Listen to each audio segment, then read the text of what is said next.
Hello to everybody, my name is Stefano and welcome to this episode of the Think and Analyze podcast. So, last time we did something a little bit different because I wanted to talk about something different, namely my aspirations. And so I didn't put a question in the title and try to answer it during the episode. The same goes for today. As a matter of fact, today I want to talk about how I analyze people, and I'll explain what I mean in a second. However, I want to point out that the format of putting a question in the title and me trying to answer it during the episode now feels a little bit constraining for me because I need to, um, since I don't have that much experience and I want to provide you guys valuable and tangible and verified things, not having that much experience about life in general because I'm still very young is a little bit constraining for me because I cannot cover a number of topics which require indeed experience, practical experience. I cannot talk about um, politics. Let's just say one aspect that came to my mind because I don't have any competence about politics. So even though I might say something correct or like pretty solid, I don't have a background which allows me to do that, and so I don't want to do that. As a consequence, I'm now trying to change a little bit the format and try to experiment with different things. With this episode and the previous, I'm now trying to talk a little bit more about how I like interact with reality, and so that is about me, and so that does not require like verifications or statistics or experience because that is simply my experience. Okay, that is it for, let's say, this brief introduction. Now, regarding the topic of today. Perhaps when you read the title, you thought about a psychologist. You know, in the social imaginary, psychologists can like analyze people, read their minds, and all those kind of things. Now, I don't know about that. I honestly simply believe that analyze is the best word possible to explain how and with what kind of approach I analyze people. Because if I said I like wrote something like read the people, that was a little bit maybe clickbait and other things. Analyze is simply me trying to analyze people, not for a specific like shady objective, simply because I want to analyze and understand as much as possible people. That being said, what do I mean with analyze? Well, basically, whenever we meet a new person, we unconsciously gather and elaborate as much information as possible about the person with the few pieces of information they give us. People generally do that unconsciously, okay? Meaning that they not try voluntarily try to understand as much as possible about that person. In my opinion, I guess people don't do that. However, I actually do that. So I like actually really um, stop and think, okay, let me take into considerations these aspects, which I will talk about in a second, and let me come to a conclusion. And why do I do that? Now, honestly don't know. That's something I just do. But I guess we could say that I see this trying to come to a conclusion, which has to be the closest possible to reality. I view this. I consider this like a quest I have to resolve. And so that is maybe a good explanation about this. Now, two premises I want to make and one final clarification because I jump into the core of the topic. First premise is this like this episode was inspired by a conversation I was having with my friends in which since they know that I like analyze people, they told me they asked me about what do you take into consideration when you are trying to analyze people? So before that, I never thought about it, but after that, I like elaborated, I like created, we could say, a model, which is of in the end, which is actually what I follow whenever I'm trying to analyze people.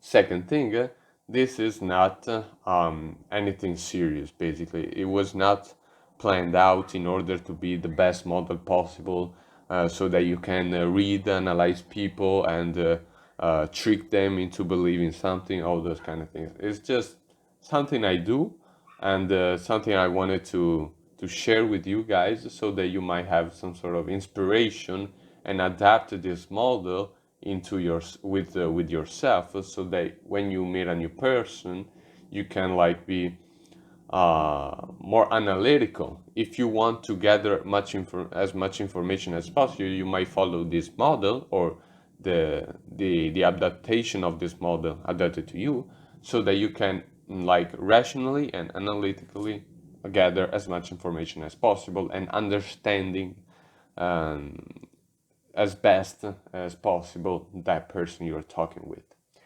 Okay, and the final clarification is the following. I actually tried to record this episode a number of times. However, I always ended up messing up because I was like trying to explain everything in the best detail possible. However, since there are endless possibilities and endless possibilities about every aspect I'm going to talk to you, I believe that that is way too chaotic, and so that is not going to end well. For this reason, I will just cover these aspects, like not explaining them in details, because of course there are endless possibilities, and so it would take an infinite amount of time for me to explain everything in detail. Additionally, whenever you are trying to consider these aspects, you have to look, however, at the context of that person. You just don't see and observe one thing and jump to a conclusion about the person. You have to look at everything, and so there are even more combinations about each one of these aspects. So, with that said, let's talk about the first aspect, which is body language. This is actually the first thing you can notice you can observe about the person whenever you are trying to meet them, because yeah, let's say they are walking towards you, you instantly gather information about their body language. So their body language might be confident, they might display signs of confidence, they might display signs um, of not confident. I don't know. They might display not confident behavior, and this is the most basic ones. But there are actually many more. They might, in my opinion, display creative signals, and so you can understand that they are like more creative. They might display signals of being very precise and rational, and all those kind of things. The most obvious is that, for example, if they stand tall with their chest out, they might be confident. And also another thing is if they seem to have an outfit like very thought through and almost perfect, you might believe that you I would like I would believe that that is a signal that they are more they are very precise in their appearance, and so they might be precise in on many other aspects of their life. Now, the second thing we can talk about is their way of speaking. So they might talk fast, they might talk slow, they might talk with a low voice, they might talk with a high voice, with a high pitch, I guess you say. They might talk very precisely, they might talk with slangs, and all those kind of things. And each one of these possibility makes you, if you take that into consideration, and then go through the other aspects I'm about to say, you can that this is important. You know, the most obvious thing that I could say that is that if a person is using slangs, they are probably very chilled in the environment they are in, and so yeah, they are not trying to impress you. Perhaps I don't know that, but uh, the most obvious conclusion is that uh, they are at ease with themselves and at ease with their situations. And also, if they don't like stumble, I guess you could say, if they don't make repetition and all those kind of things, they are probably much more confident. And that is true whenever you are trying to, whenever they are speaking in their native language, of course, because I am now talking in my in another language, not in Italian, and so I might make that's what I was talking about. I might make repetitions or little mistakes. However, when we are speaking about a person talking with their native language, they might talk slow, fast, and all those kind of things I just talked about, and so you had to take that into consideration. Third aspect, here we dive deeper into the person. Third aspect is a social sphere. Now, of course, you cannot gather information about social sphere just by talking one-on-one with a person. You have to see them in different contexts, with and without you, um, and in different situations, generally speaking. Okay, so about this aspect, I could say that there are three possibilities, three main possibilities. I don't know, to kind of give you an idea.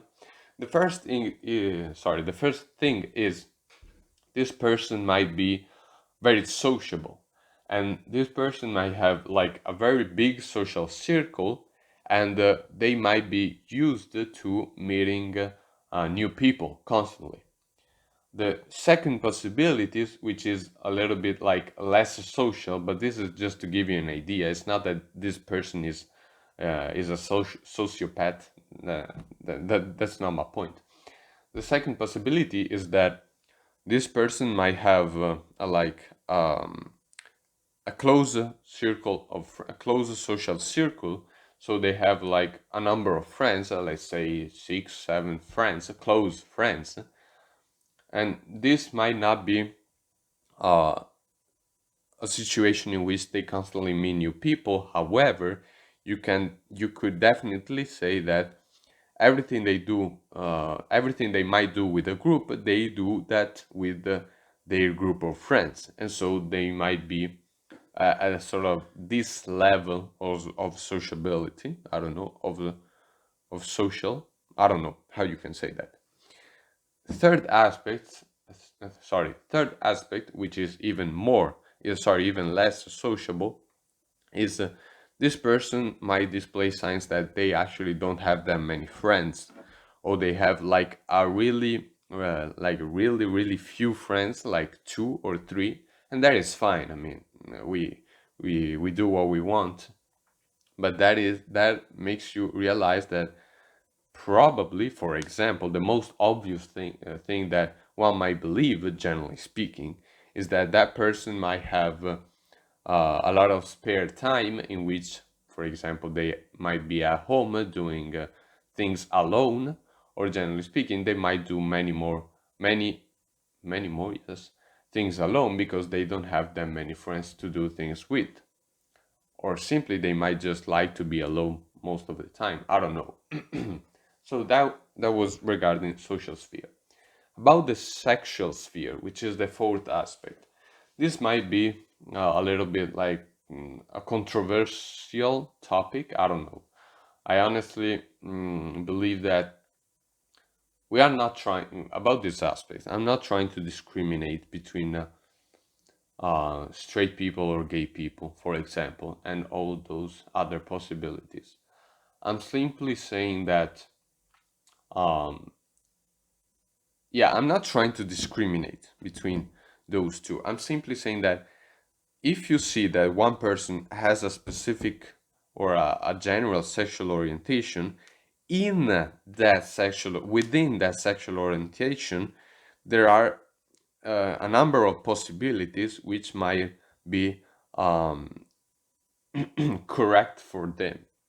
So let's take into consideration a straight male, okay, the most basic case. um, they might be straight. However, the two ends of the spectrum are that the first end is like this male is like clearly displays signs of straightness, I guess you can say that. And so they clearly talk about, for example, girls, picking up girls, and all those kind of things. So in that regard, whenever you see that kind of behavior, you could say that they are probably very confident in their own sexuality, and so they might also be confident with girls. Okay.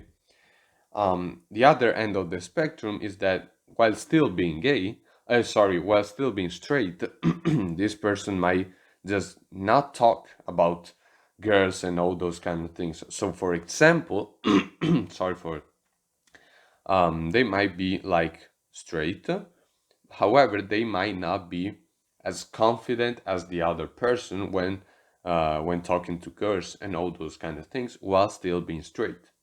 So when you have those two extreme cases, we could say, on one hand, you might think that the confident straight male might have a lot of girlfriends, whereas the less confident straight male might have less girlfriends, or in their social circle, they he might not have um, girlfriends. Okay, so that is like to kind of give you an idea. Same way goes for example, a gay male or a gay girl, I don't know. um if they clearly display sign of I don't know, of being gay, let's say, and they are very confident about it, you can be quite assured that they have someone to share their to, with whom they can connect with more because they have the same sexual orientation. On the other hand, if someone does not display clear sign of of being gay or their sexuality, they might be a little bit more reserved and all those kind of things. So that was about the sexual sphere. Um, yeah, the fifth and final aspect is the most important one, in my opinion. And by the way, whenever you are talking with a person, most of the time you won't have at your disposal information about each one of these aspects. Well, actually, the first two, I guess, yes. But social, sexual, and approach to the world spheres, you might have some of them.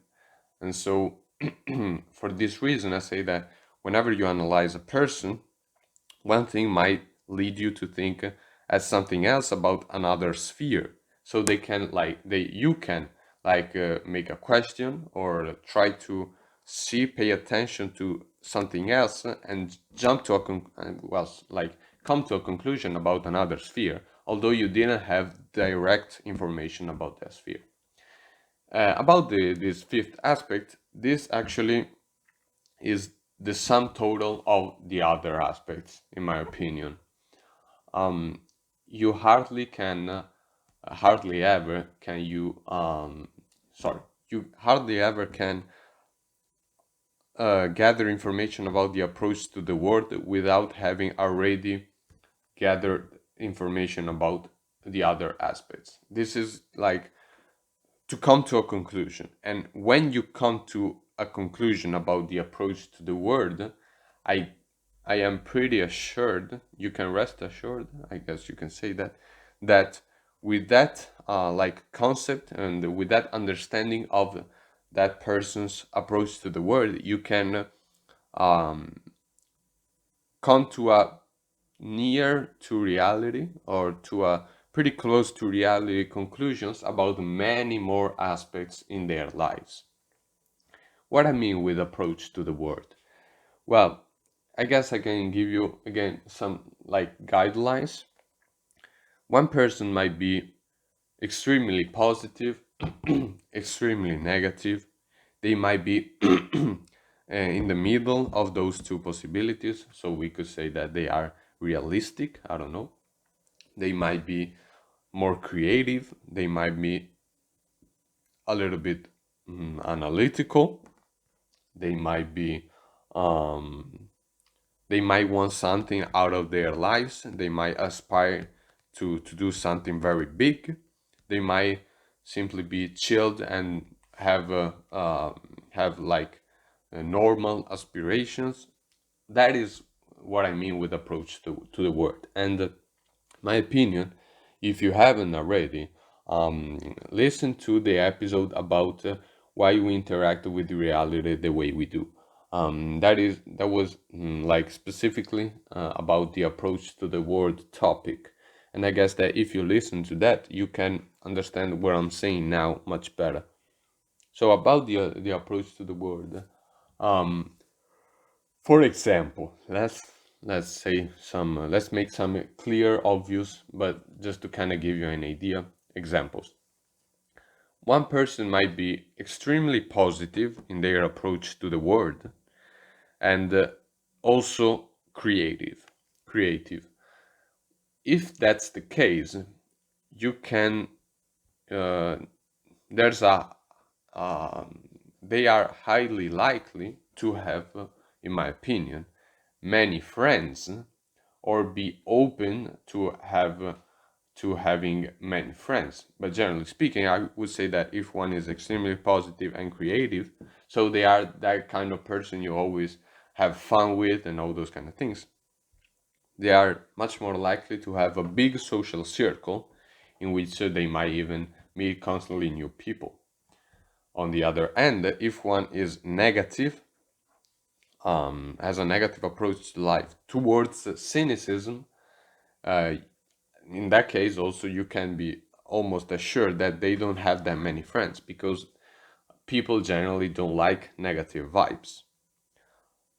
Um, Also, they might be positive and analytical, or negative while also being creative. There are a number of possibilities, and all these things lead you to different conclusions.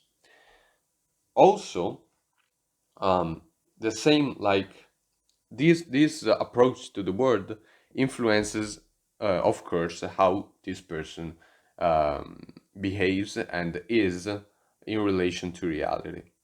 However, two people might be in the same basic situations while still being different in terms of their approach to the world. I would say that, for example, one person might be negative and negative towards the realistic side, not towards the cynical side. And so they might have, for example, a close circle of friends with who they know for like uh, since the beginning of the elementary school. So we have a negative person towards realistic approach to the world. They might have a closer social circle with a few friends here and there. They might not be very likely to meet new people, partially because they themselves don't want to meet new people. Maybe I don't know.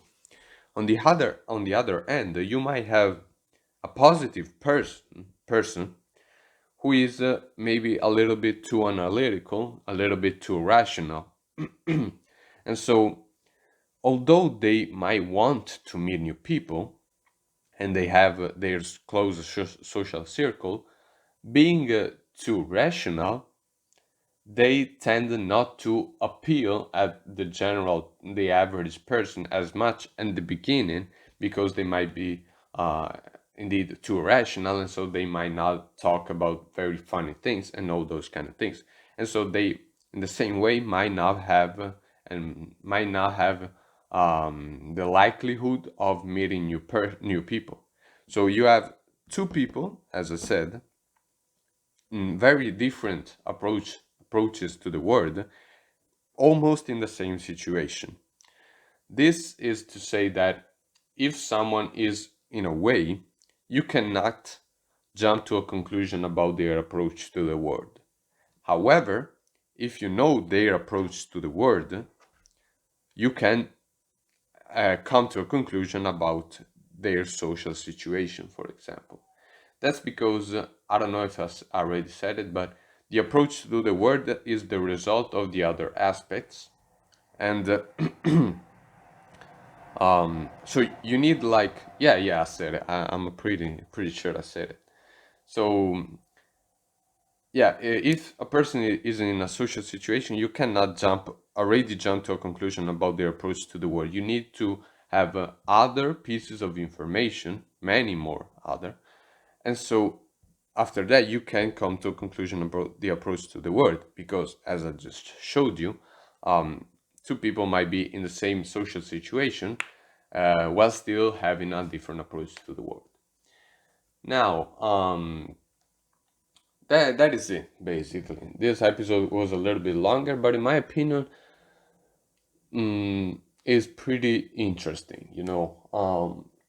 Yeah, I honestly find it pretty interesting. Whenever I think about this, is um, this topic appeals to me honestly. So that is it. Honestly, I don't want to make an extremely long episode, although it is already long, this one. But I guess that I just talked about everything I had to talk about. Also, if you want me to talk deeper about those topics, leave a comment down below. I will be glad to do that. However, that requires much more thinking because, as I said, there are infinite combinations and possibilities. I don't even know if I'm able to do that, to do an episode like specifically about these aspects. With that said, I guess that is all. See you guys.